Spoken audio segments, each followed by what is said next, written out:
La voix du DJ résonnait dans toute la salle de réception. Allez, toutes les femmes célibataires sur la piste de danse. C'est le moment du lancer de bouquet.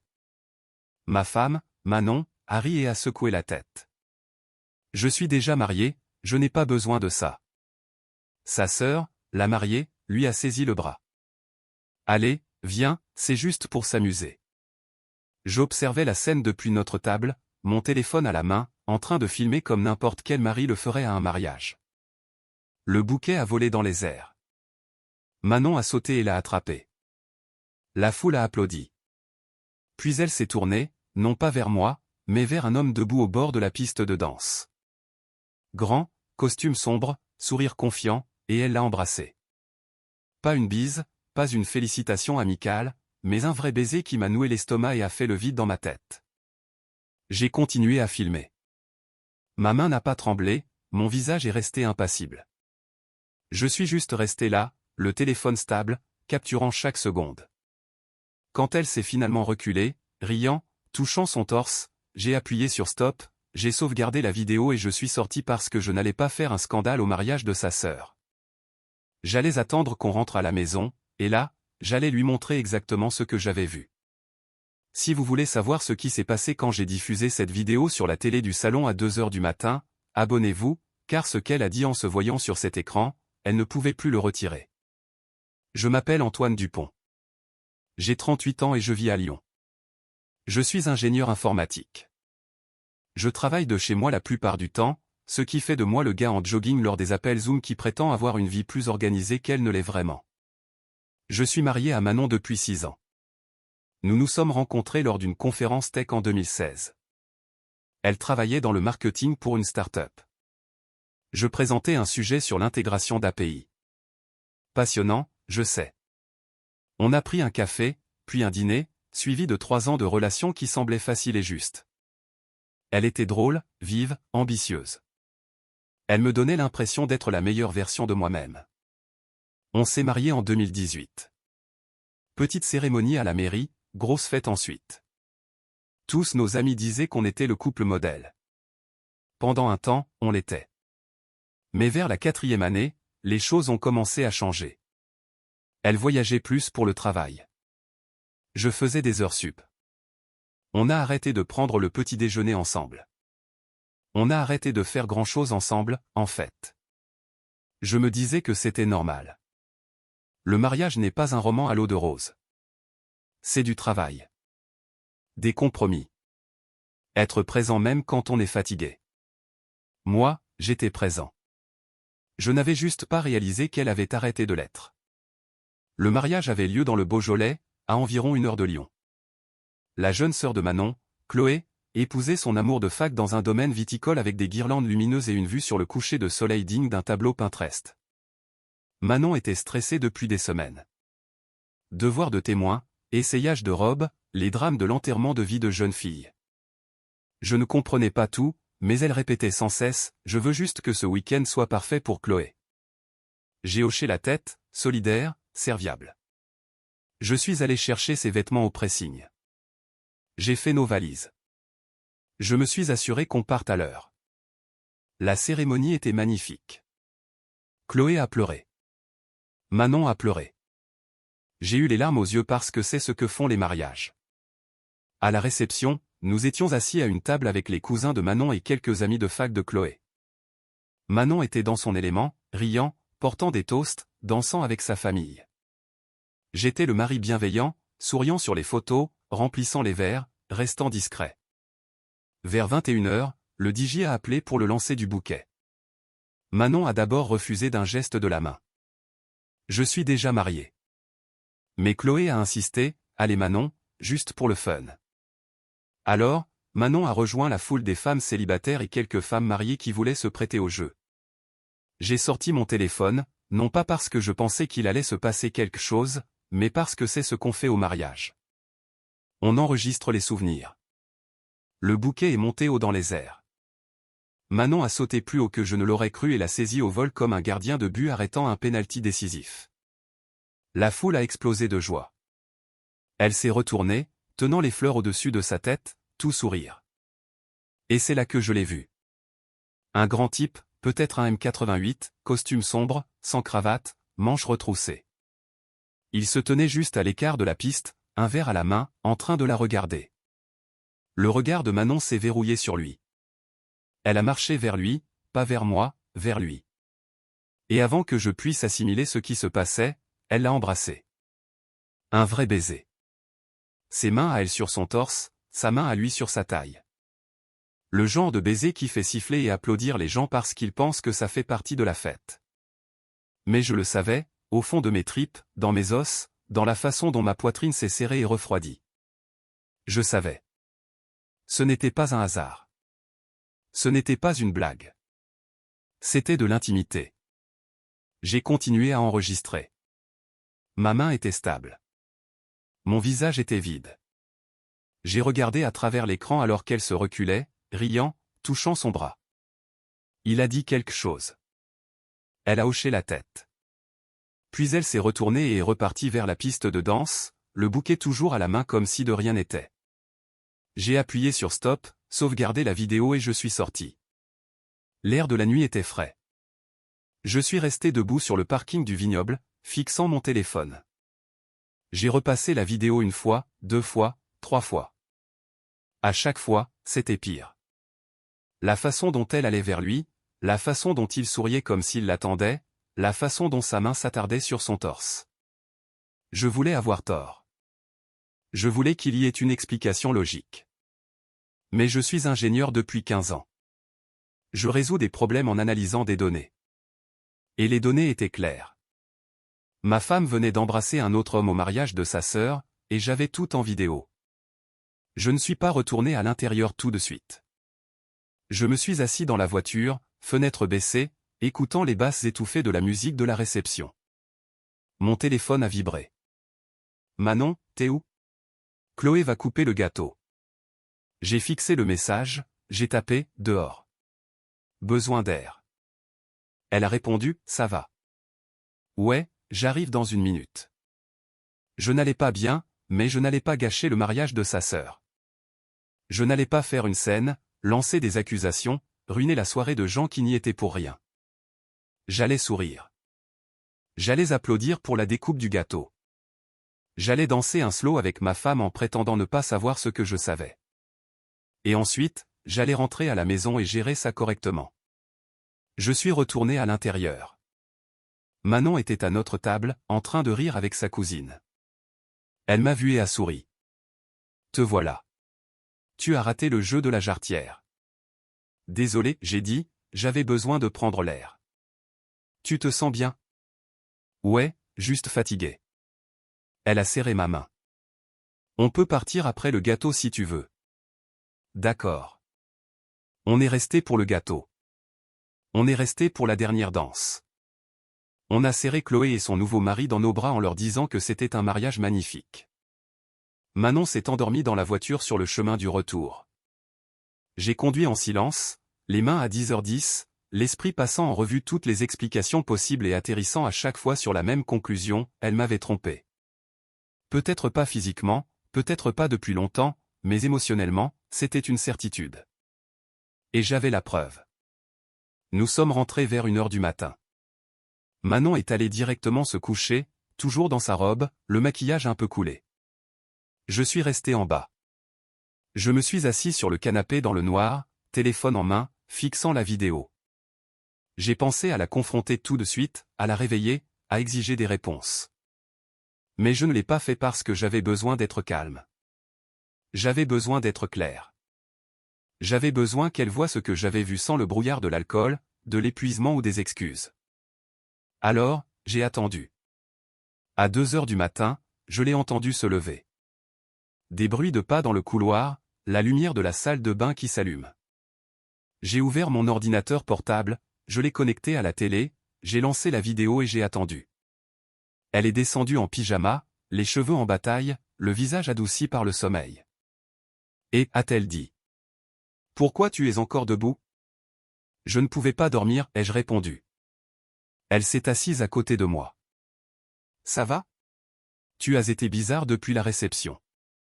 Ouais, j'ai dit. Je voulais juste te montrer quelque chose. Quoi? J'ai appuyé sur lecture. La vidéo a rempli l'écran de 165 cm. Manon sur la piste de danse, le bouquet en l'air, elle qui saute, l'attrape, se tourne, marche vers lui, l'embrasse. La pièce est devenue silencieuse, à l'exception du son de la vidéo. Les acclamations, la musique, les rires. Le visage de Manon est devenu pâle. Antoine. J'ai mis sur pause pile au moment du baiser, ses lèvres sur les siennes, sa main sur sa taille. C'est qui, ai-je demandé doucement. Elle a ouvert la bouche, l'a refermée. Antoine, c'est pas. C'est qui? Ses mains tremblaient. Il s'appelle Thomas. Il travaille avec le mari de Chloé. Depuis combien de temps? Quoi? Depuis combien de temps tu le connais? Elle a regardé l'écran, se voyant figée à ce moment précis. On s'est rencontrés à la fête de fiançailles il y a 6 mois. 6 mois. J'ai hoché la tête lentement. Et vous avez fait quoi? Parler, envoyer des messages. C'est pas ce que tu crois. Alors c'est quoi, Manon? Elle s'est levée, faisant les 100 pas. C'est rien. On est amis. Ce baiser c'était juste. C'était le bouquet. Les gens applaudissaient. C'était stupide. Je ne t'ai pas embrassé, moi ai-je dit. Elle s'est arrêtée. Tu as attrapé le bouquet. Tu aurais pu te retourner et embrasser ton mari, mais tu ne l'as pas fait. Tu l'as embrassé lui. Antoine, ne me mens pas. Ma voix était toujours calme, toujours posée. Je suis ingénieur depuis 15 ans. Je sais lire les schémas. Et ça, j'ai montré l'écran, c'est un schéma. Elle s'est rassise, mettant son visage dans ses mains. On s'envoie des messages, a-t-elle admis, on parle juste de boulot, de la vie, de trucs bêtes. À quelle fréquence? Je sais pas. Quelques fois par semaine. Montre-moi ton téléphone. Montre-moi. Elle a hésité. Cette hésitation m'a tout dit. Manon, montre-moi ton téléphone. Elle l'a sorti, l'a déverrouillé et me l'a tendu comme si elle remettait une preuve lors d'un procès. J'ai ouvert ses messages, j'ai fait défiler jusqu'à Thomas. La conversation remontait à des mois. Des centaines de messages. Des bonjour le matin, des conversations tard le soir, des private jokes, des emojis bien trop familiers. Et puis, il y a 2 semaines, Thomas, hâte de te voir au mariage. Manon, moi aussi. Ça fait trop longtemps. J'ai levé les yeux vers elle. Ça fait trop longtemps. Elle pleurait maintenant. On n'a rien fait. Je te jure, c'est juste de la discussion. Une infidélité émotionnelle reste une infidélité, Manon. Je sais. Je sais. Je suis désolé. Est-ce que tu es amoureuse de lui? La question a flotté dans l'air comme de la fumée. Elle n'a pas répondu tout de suite, et c'était une réponse suffisante. Je lui ai rendu son téléphone et je me suis levé. Où tu vas? A-t-elle demandé. Au lit. Chambre d'amis. Antoine, s'il te plaît. Est-ce qu'on peut en parler? On vient de le faire. Je veux dire, vraiment parler. Je peux expliquer. Il n'y a rien à expliquer, ai-je dit. Tu as développé des sentiments pour quelqu'un d'autre. Tu l'as caché. Tu l'as embrassé au mariage de ta sœur alors que j'étais à 3 mètres. Je l'ai regardé. Vraiment regardé. La seule question maintenant c'est, qu'est-ce que tu veux faire? Elle a essuyé ses yeux. Je veux arranger ça. Vraiment? Oui. Alors tu dois couper les ponts complètement. Bloquer son numéro. Plus aucun contact. Elle a hoché la tête. D'accord. Et on doit aller voir un conseiller conjugal. D'accord. Et tu dois me dire la vérité. Toute la vérité. Plus de secrets. Je le ferai. Je te le promets. Je ne la croyais pas, mais je le voulais. Alors j'ai hoché la tête. On parlera plus demain. Et je suis monté. Je n'ai pas dormi. Je suis resté allongé dans le lit de la chambre d'amis, fixant le plafond, repassant la vidéo dans ma tête. Vers 4 heures du matin, je l'ai entendu pleurer en bas. Une partie de moi voulait aller la voir, la réconforter, réparer ça, mais je ne l'ai pas fait parce que ce n'était pas moi qui avais cassé notre couple. Le lendemain matin, j'ai fait du café. Manon est descendue, les yeux rouges, le visage bouffi. Je l'ai bloqué. J'ai effacé tous les messages. C'est bon. Je suis désolé, Antoine. Vraiment. Je sais. Est-ce que tu m'aimes encore? Je l'ai regardée. La femme que j'avais épousée il y a 6 ans. La femme avec qui j'avais construit une vie. Je ne sais pas, ai-je dit honnêtement. J'aime celle que tu étais. Je ne sais pas qui tu es là, tout de suite. Elle a recommencé à pleurer. Je ne l'ai pas réconfortée. J'ai juste bu mon café et regardé par la fenêtre. Nous sommes allés voir un thérapeute. À la 3e séance, le thérapeute a demandé à Manon, « Pourquoi pensez-vous avoir développé des sentiments pour Thomas ?» Manon a hésité. Je pense que je me sentais invisible. Antoine travaille tout le temps. On ne se parle plus comme avant. Je me sentais seul. Le thérapeute s'est tourné vers moi. Antoine, que répondez-vous à ça? J'ai répondu, j'ai été là tout le temps. J'ai travaillé pour nous soutenir, pour construire une vie. Et au lieu de me dire qu'elle se sentait seule, elle a trouvé quelqu'un d'autre pour combler le vide. C'est pas juste, a commencé Manon. C'est tout à fait juste, je l'ai interrompu. Tu n'as pas le droit de me blâmer pour tes choix. Le thérapeute est intervenu. Concentrons-nous sur l'avenir. Je ne pense pas qu'on le puisse, ai-je dit. La tête de Manon s'est relevée brusquement. Quoi? Je ne pense pas qu'on puisse avancer. Manon, à chaque fois que je te regarde, je vois cette vidéo. Je te vois l'embrasser. Je vois 6 mois de mensonges. Je me suis levé. Je ne pense pas que la thérapie puisse réparer ça. Je suis sorti. J'ai demandé le divorce 2 semaines plus tard. Manon m'a supplié de reconsidérer. Sa famille a appelé. Ses amis ont appelé. C'était juste une aventure émotionnelle, disait-il. Sa sœur a dit qu'ils n'avaient jamais couché ensemble. Ça n'a pas d'importance, ai-je dit. Elle l'a choisi lui, plutôt que moi. Chaque message, chaque conversation, chaque moment où elle l'a caché, elle l'a choisi lui. Les gens font des erreurs et les gens vivent avec les conséquences. J'ai raccroché.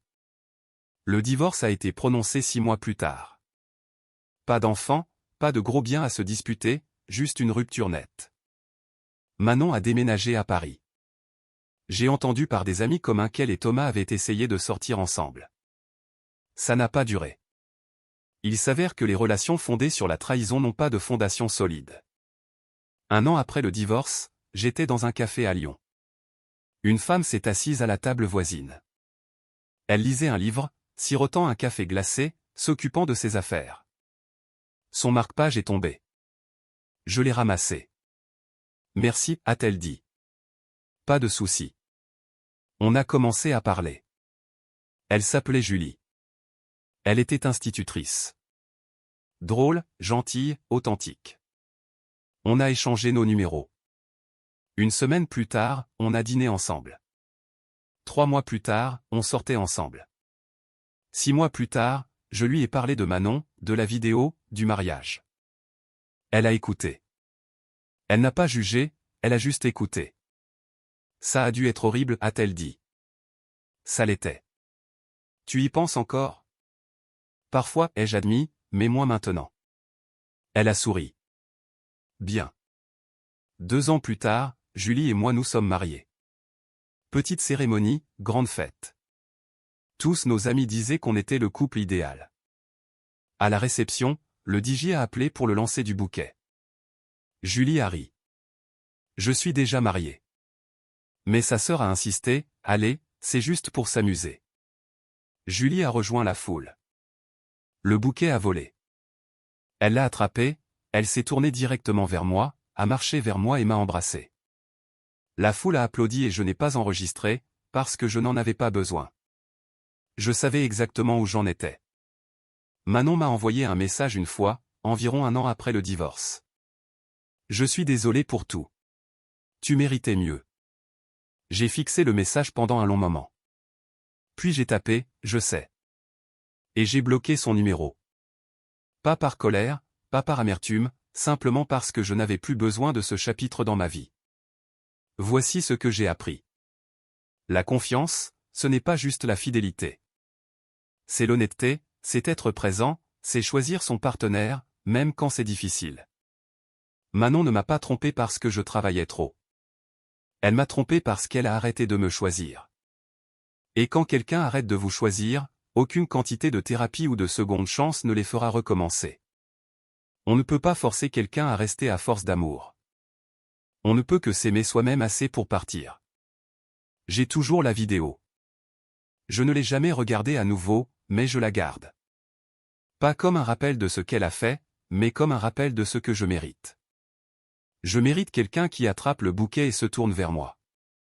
Quelqu'un qui me choisit à chaque fois. Et maintenant, j'ai ça. Si cette histoire vous a touché, commentez Je me choisis. Si vous avez déjà été trahi, si vous avez dû quitter quelqu'un que vous aimiez, si vous avez reconstruit votre vie de zéro, cette histoire est pour vous.